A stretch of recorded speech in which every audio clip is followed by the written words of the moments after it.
pone Luby, ar jūs apie tai kalbat su kažkuo? Gal kažkas to nežino? Gal prezidentė to nežino? Gal to nežino premjeras? Gal tie klausimai lengvai sprendžiami?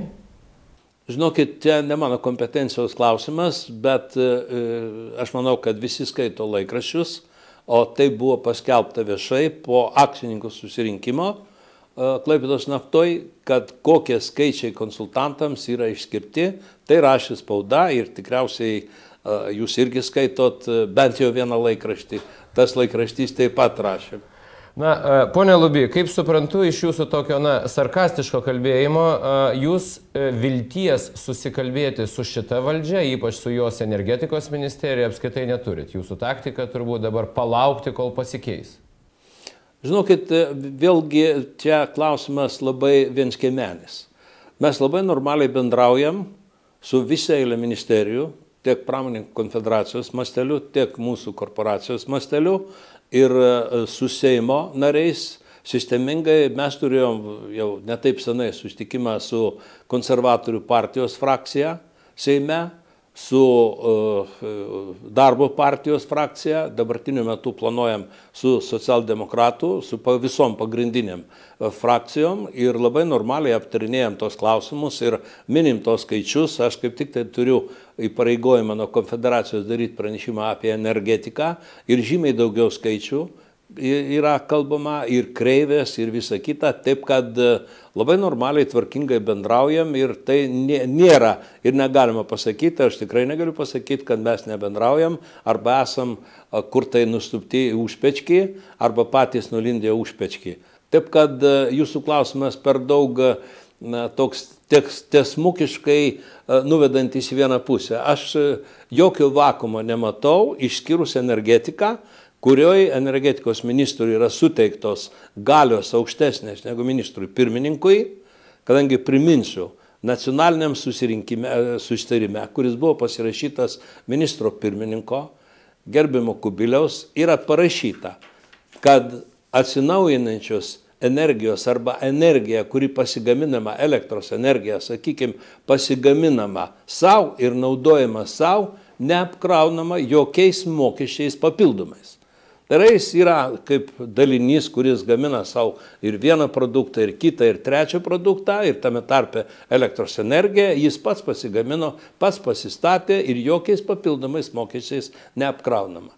Deja, jie yra apkrauti pagrindiniais mokesčiais, o mes įvedėm nesenai Achemai naujos, moderniausios kogeneracijos elektrinė, ji yra sustabdyta, kadangi šiandien diena yra nenaudinga ją eksploatuoti, kadangi VEPO mokestis savos gamybos, savai energijai panaudojimui yra apmokestinimas.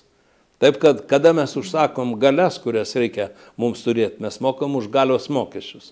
Jeigu mes perkam, mes mokam VEPą ir neturim jokio ginčo. Bet klausimas, kada pats pasigamini, labai ryškiai ir aiškiai tai matosi, jeigu Tamstas su žmona pasodino darže morkų lysvę iš savo kažkur tai užauginto ar turimų, savo žemėje, kur moka žemės mokestį ir kitus mokesčius, užauginot, užaugo, sunaudoja šeima, nieko neuždirba, sunaudoja šeima ir staiga pasirodo koks nors ministras, sako, a kur morkų mokestis? A jūs sakote, taigi čia mano morkos, mano žemė, už kurią mokestį moku. Nesvarbu, mokėk. Suvalgiai, mokėk. Tai čia, žinoma, yra absurdo variantas. Man labai gaila, bet mes esam dabar teismuose.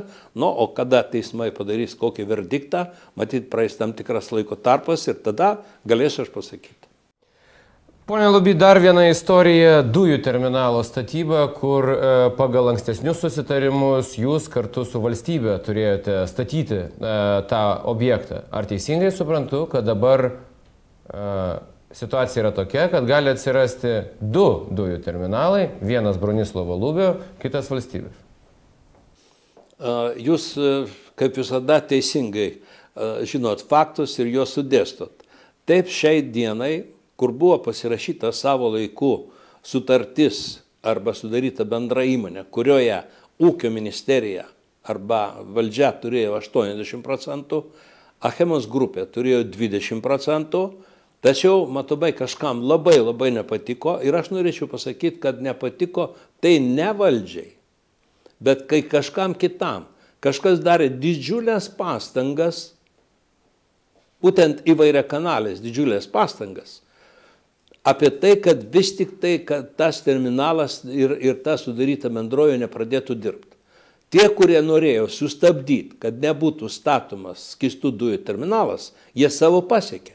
Kas tai? Per 3 metus, tai vėlgi ne mano kompetencija, aš manau, kad tam yra valstybės, mes žinom vardus, pavardę, žinom visą kitą, viską išsiaiškinom.